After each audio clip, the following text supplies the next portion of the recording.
Today's episode of Let's Talk Business Phoenix kicks off a new mini-series, Candidate Conversations, where we will be speaking with gubernatorial candidates ahead of the July primary election. This series is designed to provide a fair and objective platform for each candidate to share their perspectives and their priorities. We hope you enjoy today's episode. Welcome back to the Let's Talk Business Phoenix podcast. We have a really special show today. We have Hugh Lytle, who is the No Labels Arizona party candidate for governor. Hugh, thanks for being here. Hey, my pleasure. Thanks for having me. A great, I think, time to have a conversation with you about why you're running for governor and what you're going to bring to the table. So maybe let's start there. You're a very successful business leader. Someone who's been in the startup world, the corporate world. You could probably walk away into the sunset now and everything would be great. Why are you running for governor and what makes you the best candidate? I wasn't looking for it. Let's put it that way. Okay. It came to me. I had a meeting with Paul Johnson, former mayor, and he brought a few people with him and they said, hey, we'd like you to run for governor. And I said, I don't, taken back by that, of course. And then I said, well, as I thought about it, I said, well, wait a minute, even if I did, I know the whole signature deal, 5,000 for a Republican, 5,000, 45,000 for an independent. I said, he knew I was an independent.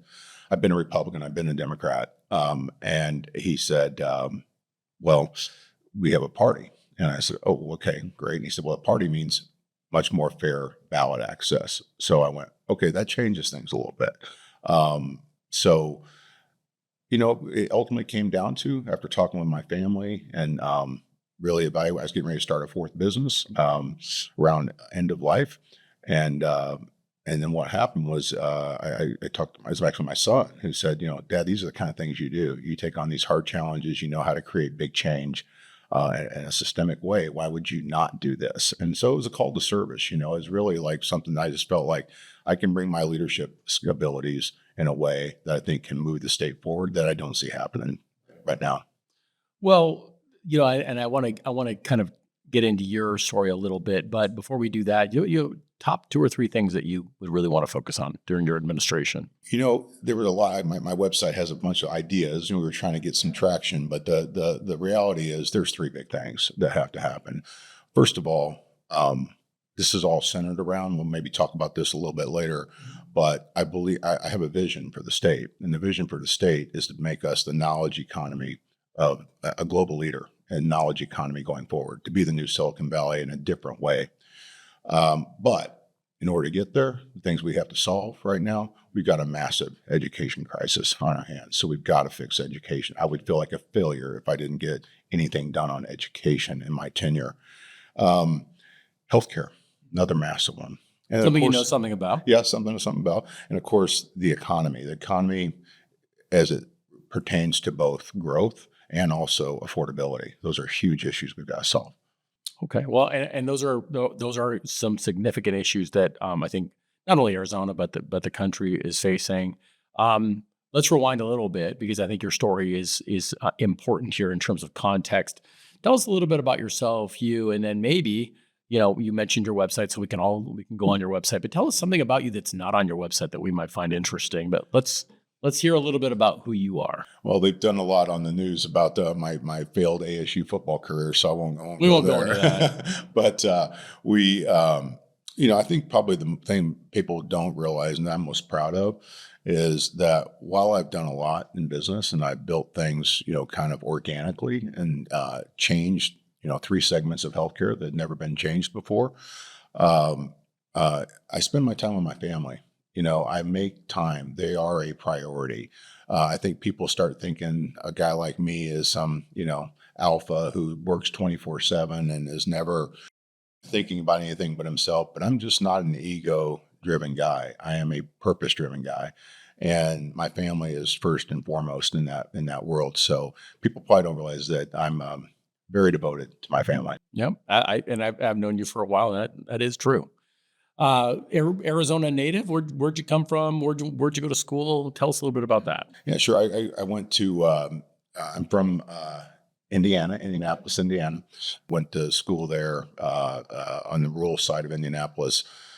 But ended up being, winning 3 state championships in football and being an all-state quarterback. So I wanted to go out west where it was sunny to play ball, not cold. Can't blame you.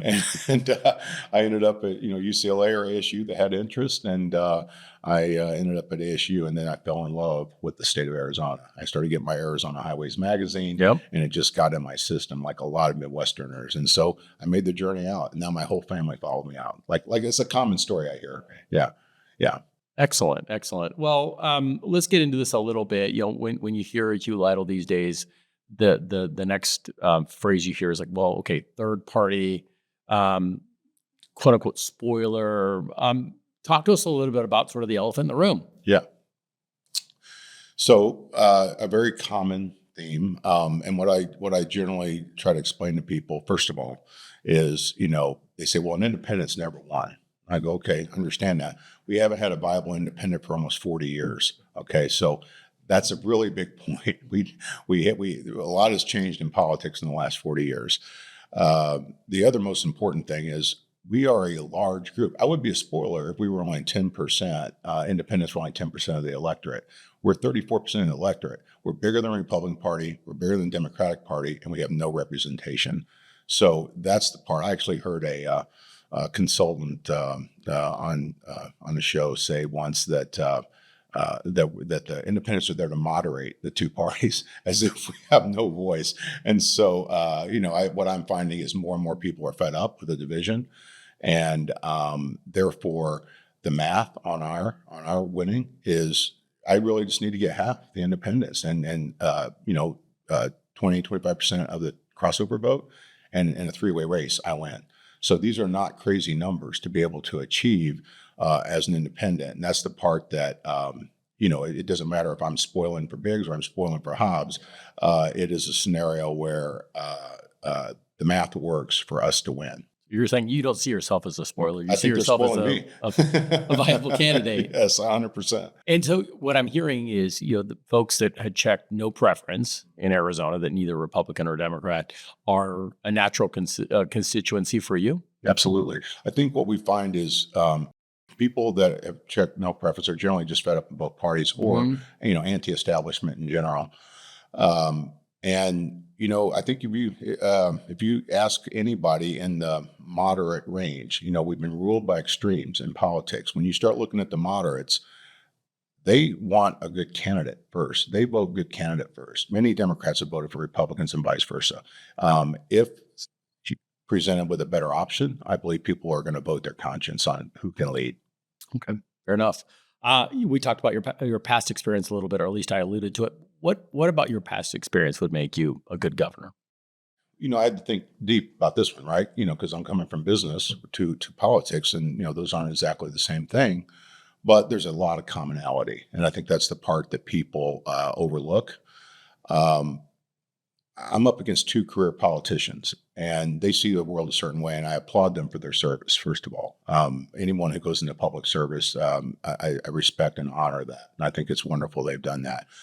I view them as more tactical and more transactional than I do governing. Governing requires the same thing a CEO does, or a judge. It is listening. Probably the most important trait a governor has is to listen. And then it requires bringing experts together. And in my case, on both sides, I want to hear the best from the red and the blue. Agnostic on that. And then I want to hear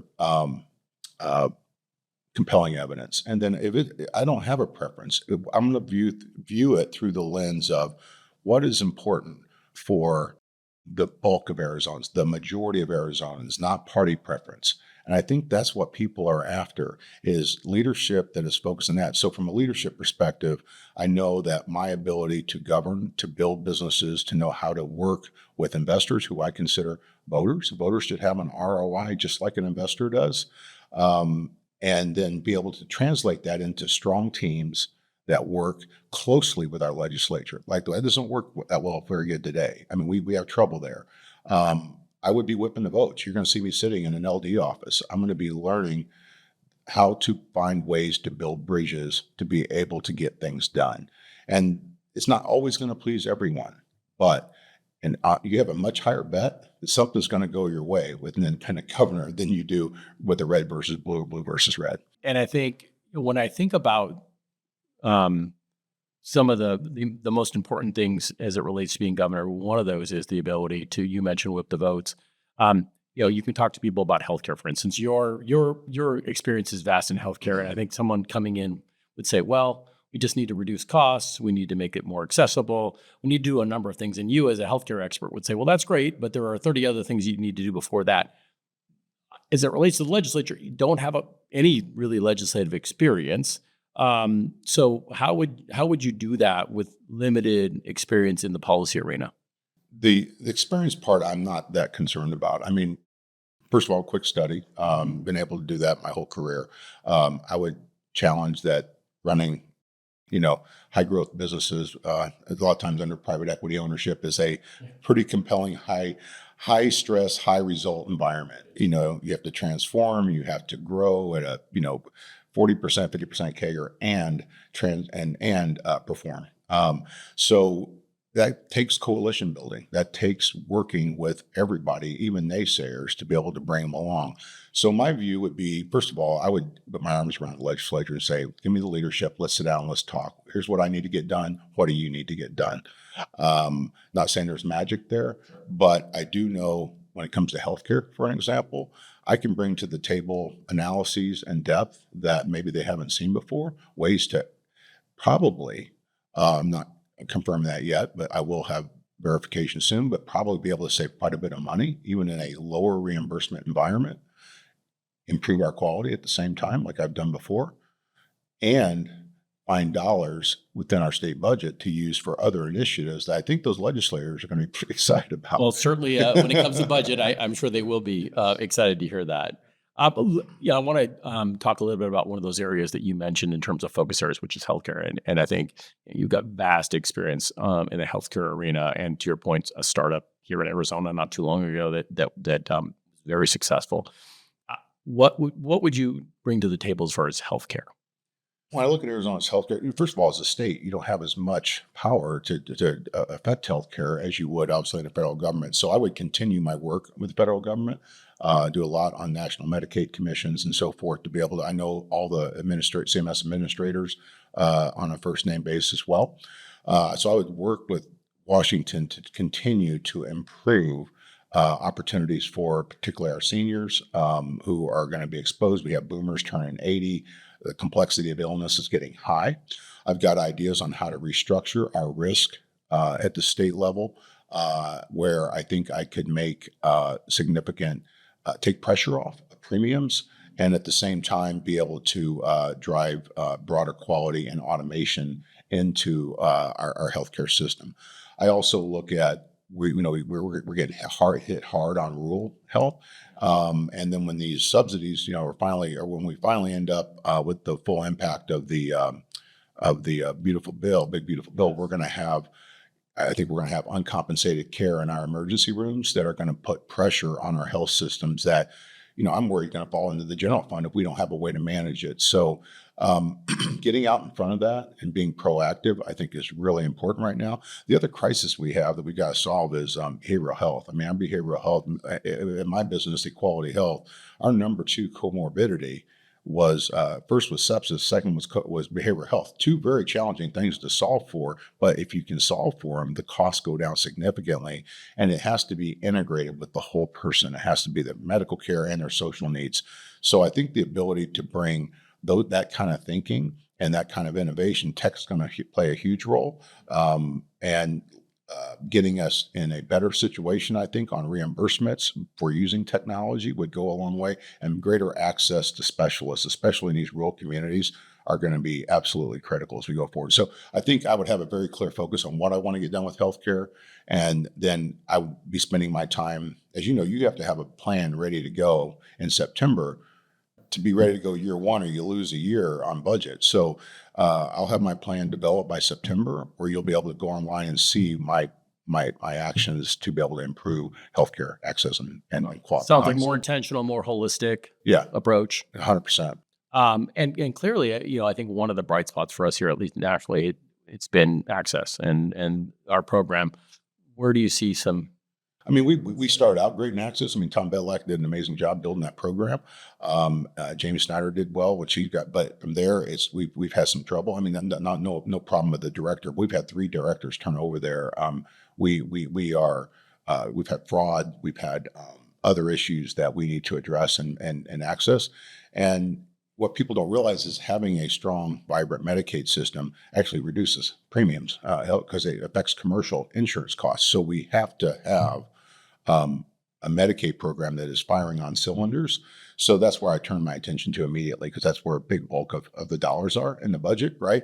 My business before saved 7% over a 5-year period on Medicaid just by applying high quality care and intervening on things that are poorly inefficient. And so the ability, and I had roughly 25% of access in my membership. So imagine if you put that around 75, add the other 75%, we could be talking about significant cost savings, even in an environment where we're going to be less reimbursement and higher complexity on re-enrollments and things like that. Right. But a lot of that non-discretionary spending in the budget that is on autopilot.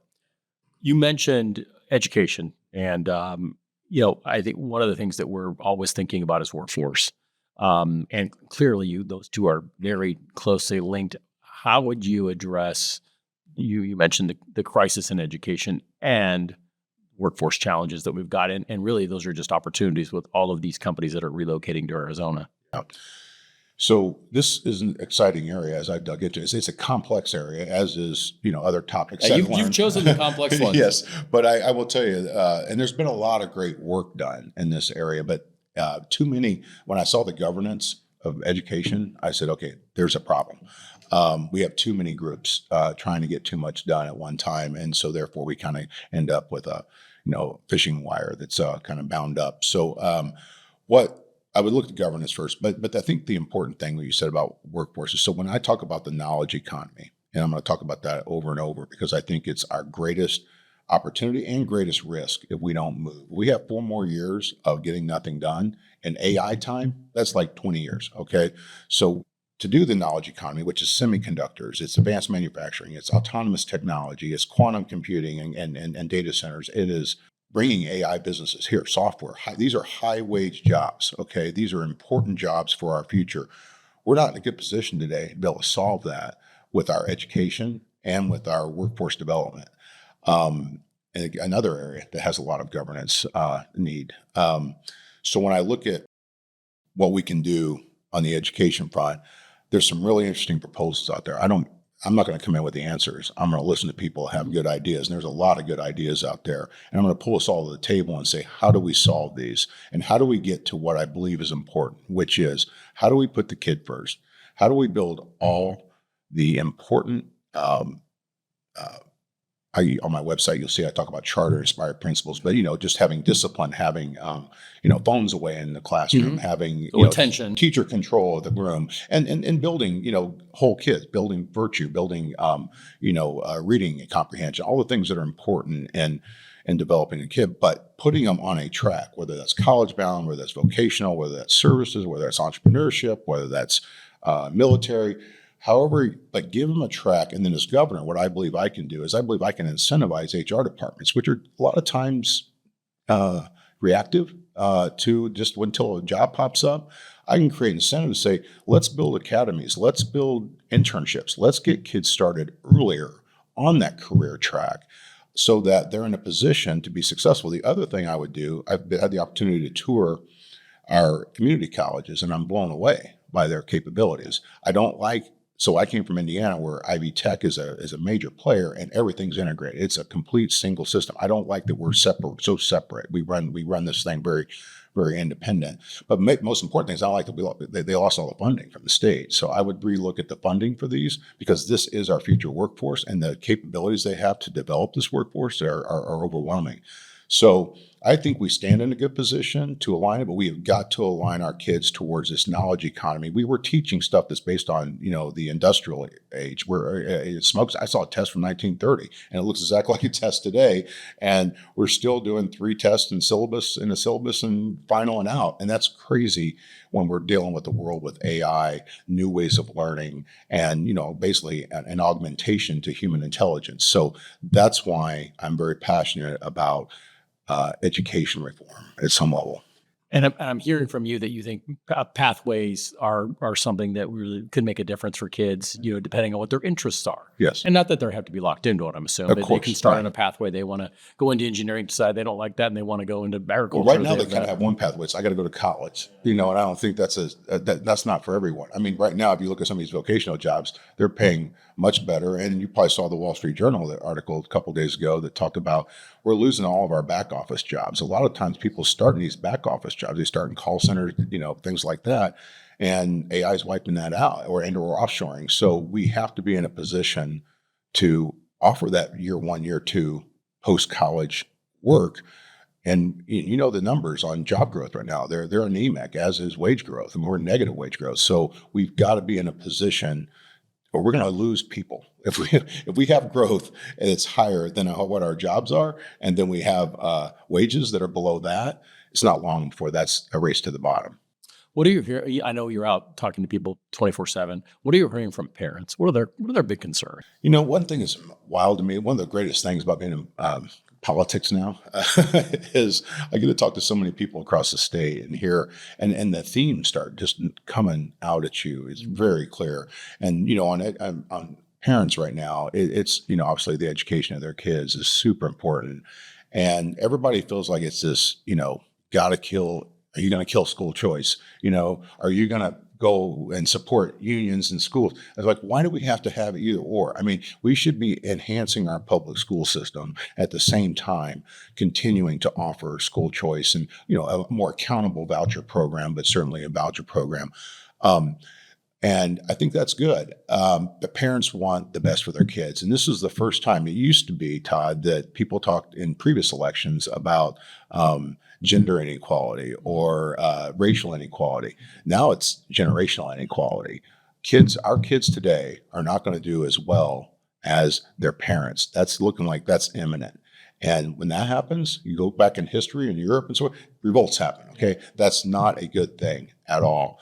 Affordability in Arizona. So all those things I said about wages, all those things about, limited jobs, et cetera, throw into that now an affordability hike that we have on housing and everything else, right? Inflation.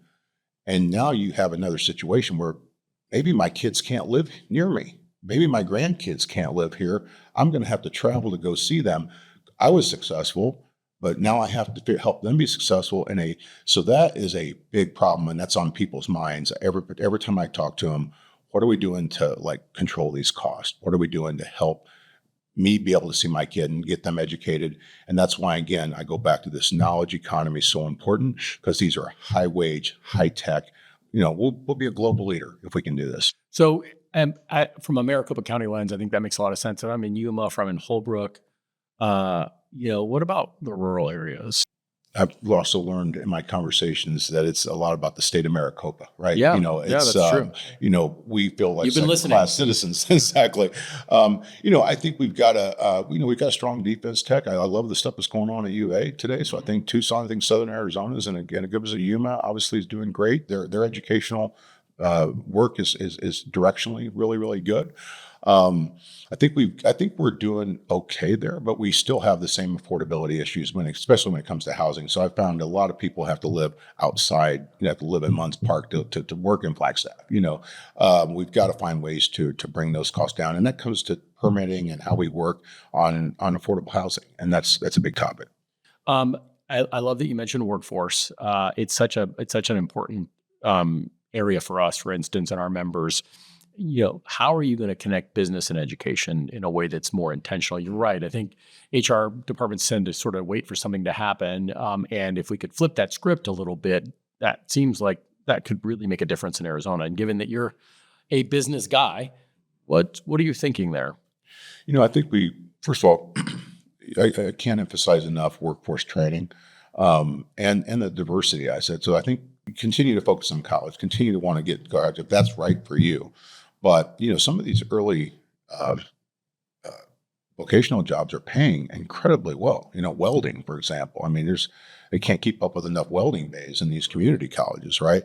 So I think what I've seen at the community college is been a really good example of probably what you're talking about here, where they are partnering. You have people who benefit, right? So Raytheon wants to import people from CAD design to robotics, and they partner directly with community college for, in essence, workforce development. I need you to train my people either directly when they start or be building a workforce for me that will. And I think we're going to have to do that aggressively with our semiconductor industry. We need fab, we need engineers, we need people that want to work in these environments. It's not something that intuitively a kid wakes up and goes, hey, I want to work in semiconductors, right? So you have to build that interest level at an earlier age. And then I like the verticalization of these channels. I think we can verticalize, and there's some really interesting groups doing some workforce development vertically, like Vitech and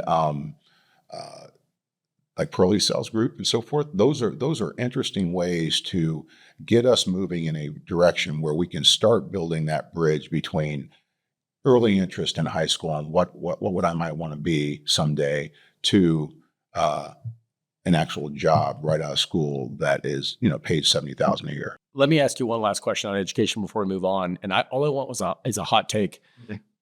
As we do economic or workforce development work, and we talk to our colleagues around the country, one of the glaring deficiencies in Arizona is the fact that, believe it or not, we don't have an education strategy. We don't have a strategic plan for education aside from the budget, which really isn't a plan. What's the hot take on that? My hot take goes back to what I said before, governance. I saw that basically there's this inflow of money, and then this pinball machine of dollars that it flows through by so many groups that have their hand in the pie for different things. And again, I'm not saying any of them aren't important, just saying we've got to prioritize how that flows. I also think that there is opportunity here for private investment. I think there's opportunity to create a system where our teachers can get paid more, where our productivity produces returns for the state. And my take is, that's why I came up with, and from my perspective, it has to be a system redesign. I don't think passing propositions and worrying about school vouchers is the answer. And that's what I call it, small ball politics. But we spend a lot of time focusing on these little things that are not politically maybe the best thing to talk about as a candidate. But I'm an independent. All right. I've got a great life without being governor. Okay. So I want to be governor and I want to create change. I think there's a lot of people that feel the same way. They want to see that change. And so I'm going to say, let's look at the elephant in the room. Like you said, let's look at education and say, we got to do something entirely different here. We are building for the next 30 years. If I were voting for a governor, I would want someone saying, I want someone who's got a vision. First of all, I haven't heard a vision from either of the candidates I'm competing with. Second of all, I want to know that he's thinking, or she's thinking 30 years out. Okay. Like my job is to get things started in the right direction. And I hope the voters think about that when they go to vote. The transactional, you did this in Congress, you did that, you did this, you did that. Okay, so what? I mean, great, that's done. We're over with that. How do we think about where are we going? And that's my focus. I appreciate it. So it sounds like, a strategy relating to education is something you would 100%. support. Have to have a strategy. Yeah. So we've been talking, so we're thinking about, from our business lens, we've been talking about the expense side of the ledger. Let's go to the revenue side. Budget. What would be some of your principles and priorities? I'm already putting the budget through my own AI, and I'm working you? with an economist. So I believe that the budget has probably not undergone a root canal that I'm giving it right now. So I will. That's an interesting, visual. Visual, yes, exactly. But I think when you think about it, we're looking at any incoming governor here is going to be looking at, I don't know, $1.5 billion, maybe more of a deficit. And you got to, as a CEO, you have to have a balanced budget. You don't run around with negative flow. So I don't think we've really done a great job of auditing and going deep on our entire state budget from Title 15 from education across. I think we're spending on things. Our sources and uses of funds is pretty dramatic. It's a pretty thick book if you've ever seen it. It's like this thick.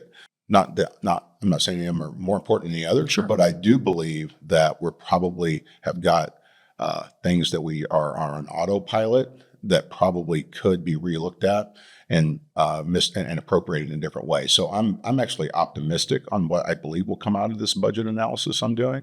But it's another thing I will make available online for people to see, because that's the one thing I believe is, as the CEO, and the candidate, as a business builder in the race, you should expect me to come in with some insights. And some transparency, it sounds like. 100% transparency. And even how I run government would be much more transparent. So, we obviously have a lot going for us. You mentioned the knowledge economy, certainly the semiconductor industry here, healthcare. There's so much that we have going for us. There are certain challenges that are pretty significant for Arizona as well, and perhaps opportunities. One of those is water. And I know that's a huge issue, but what are your thoughts on, for instance, the current issue we've got with the northern basin states as it relates to Arizona's assured water supply? Yeah, so I mean, I can't, again, another one of those topics where it's so vast. I'm still learning on a daily basis. So I do not present myself as an expert, but I will say this. And what I've learned, obviously our problems exist just from, overtapping groundwater without enough recharge. We have big building requirements that eat up a lot of water. And then we've got, of course, our Colorado River situation. Not much you can do about the Colorado River situation. I mean, we'd love to pray for snow or something, but I think it is what it is. So we're going to have to figure out how to manage through that process. While there's some alarm bells that have been raised on that, I think we'll be able to manage through it. What I have learned in this process is that, there's a few things we need to do. One, we are in a situation where water is going to become more expensive under any circumstance. The days of cheap water are over.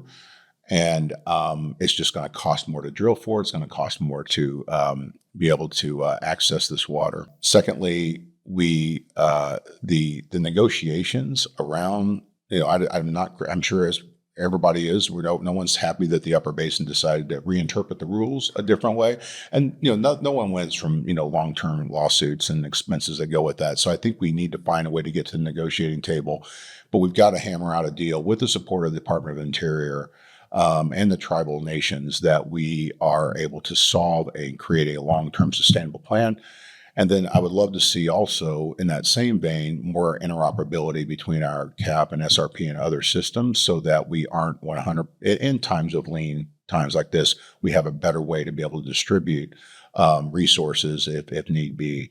So I think there's some governance things. I think there are some. I called it a water czar, and I think originally the press took it as I meant like conservation. I really mean it as someone who's negotiating 24/7. I mean, I think California's had a lead on it. Obviously, a big state, they got a lot more influence, but I think we need to be much more aggressive on how we sell our all of our things, agriculture, all the stuff we do, defense tech, all these things that are important to the national government, federal government, on how we support how important the water supply is in Arizona, and just our general growth rate, right? So I see that it's a combination of governance, combination of call lobby and support, and then being able to build long-term plans, particularly with farming.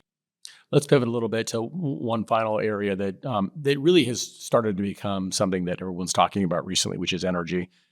We are using a lot more energy than we have in the past, and certainly the demand is not only just in Arizona but in other states, but certainly for us to power the economy as we move forward. What are some things that you're thinking about to ensure that we have a reliable, cost-effective energy supply here in Arizona, so we can continue to grow, but also folks can continue to live a good life and be able to afford energy?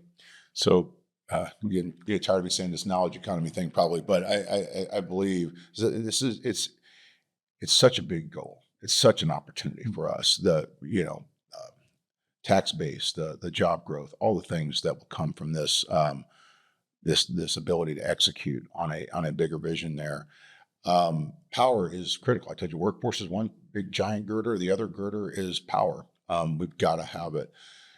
We have a lot of great renewable across the state and power. New gas pipeline coming in is going to be helpful. We need to get that through, but I think we'll be in a good situation there. I'm really, really interested though in the long-term vision for where we go with this. Okay, I think we have enough to move us in the right direction, but for long-term, whether that's nuclear, these mini nuclears, or the talking recently about fusion, and fusion power. And U of A's got, a lot of work going on in that area. We've got to have powerful long-term sources to be able to build out this knowledge economy. And we've got to protect consumers at the same time, right? So data centers, one of the things that I continue to learn about, and I believe they're doing as best they can, but they need support from the state on, is negotiating these contracts with these data centers on power consumption. They say, we'll support the grid, we'll pay for it, but then they shift around their loads to different places and after we put up the infrastructure cost, et cetera. So we have to be in a position to help our power companies be successful there. We need to definitely push. We have one going on, I think in Mesa right now, that's going to be liquid cooled, not water, a data center, but whether it's non-water related or reclaimed water, we have to be in a position to cool these things without, right now hundreds of millions, even potentially billions were projected on water usage. That's too valuable to us, right? So we're going to have to be able to be in a position to negotiate. I'm not big on regulation, more of an anti-regulation person. However, in this case, we've got to protect our natural resources and our consumers. And so I would be all over that, especially and then, you got different needs like helium when you get to quantum computing. So those are other areas, and I love that the mayor is interested and supportive of quantum computing. I think that's another resource for us. And then everybody's upset about putting them in suburban neighborhoods, and I get that, right? But also, if you push them out too far, then you lose latency, which is the whole point of having them here, right? So it's really about creative ways, whether underground, whether we create parks like many cities have where we can share fiber together. They can all share fiber. Those are powerful things in how we think about power. So from a governor's perspective, I would be focused on helping our power companies, help consumers, help support from the state's perspective, all those needs to grow it. Absolutely. Well, a lot of challenge, but a lot of opportunity ahead. You've been so generous with your time. Really appreciate you being here. I want to make sure I give you an opportunity. Are there anything that you are wanting to focus on or that's an important priority to you that we haven't covered? Yeah, 100%. One thing I didn't mention that I think is vital, it's a core part of my platform. It applies to the chamber, I think, particularly, is I want to create, and I think there's a high ROI in this, even though it's government spend initially, a Department of Entrepreneurism. So one of the things is, we want to bring in these big groups and development for this knowledge economy, we also need to take care of our own. Okay. So at the end of the day, most of the companies in Arizona are under 100 employees. They are small business state, innovative, deliver results, but they need support. So being able to create a Department of Entrepreneurism that cuts red tape, that gives greater access to capital, brings in our social entrepreneurs, our not-for-profit community, help them find ways to get more sustainable long-term funding so they're not living grant to grant. We have a vibrant not-for-profit community, giving them mentorship on how to build a business, how to grow a business. And one of the things we haven't even thought about here that I think is really important is turnaround specialists. So when we get these young entrepreneurs that have great ideas that get out over their skis, all of a sudden they, in trouble. And the valley of death. Yes, valley of death, yeah. And we let them die, and the truth is we should be there bringing in, former mentors or people that have worked in that area for the state to be able to say, look, let's restructure your debt. Let's help bring additional talent in, whatever it is to help make them make the turn. I think the state has a vital interest in that. It supports our tax economy. It supports our underlying growth and job growth. So you would see a lot of emphasis from me on entrepreneurism and supporting entrepreneurs. Well, thank you. And thank you for going back and making sure that we hit everything. Before we end, we're going to do a quick lightning round with you. Okay. We're going to bring the temperature down a little bit from these elevated questions. So we're going to start with our first one, which is what was your first job, and not professional job, just your first job, maybe in Indiana. Were you a paper boy? What did you do? I worked at the county fair. And I drove a tractor around picking up all the trash cans and preparing the pens for the livestock, and just a whole wide variety of little jobs to set the fair up. Yeah. What'd you learn? I learned that goofing off, you get caught. That wasn't so popular. Got my first real reaming on that, and I was like, okay, I'm not going to do that again. But really, what I learned was, being on time was important. And I learned this from my father, from a mentor, like, be your boss's best man. Like, when he needed something, I'm there. You need me to stay late, I'll stay late. Like, whatever you need, you be there for that. So those were two huge things I took away from that job. That clearly worked out well, given your success. First concert? Van Halen's. Oh, excellent. That's Van Halen in 1980. Good years for Van Halen. It was, all right, it was. Excellent. And then the final one, what's your favorite place in Arizona? And I know running for governor, you got to say everywhere, but what would be your one spot? Ooh, that's a tough one. I think probably Oak Creek Canyon. I love to fly fish, so it's just picturesque. And every time I go up to Sedona, my wife and I have a wonderful time. So I think I have to say that's pretty special for me. Well, there you go. Well, especially Arizona Highways fan from back in the day, that makes a lot of sense. So thank you again for joining us. We really appreciate it, and best of luck on the campaign trail. Thanks, Todd. Thanks for tuning in to Let's Talk Business Phoenix. Now, if you enjoyed today's episode, be sure to follow or subscribe to our channel so that you never miss an episode. We're glad that you could join us, and we look forward to seeing you next time.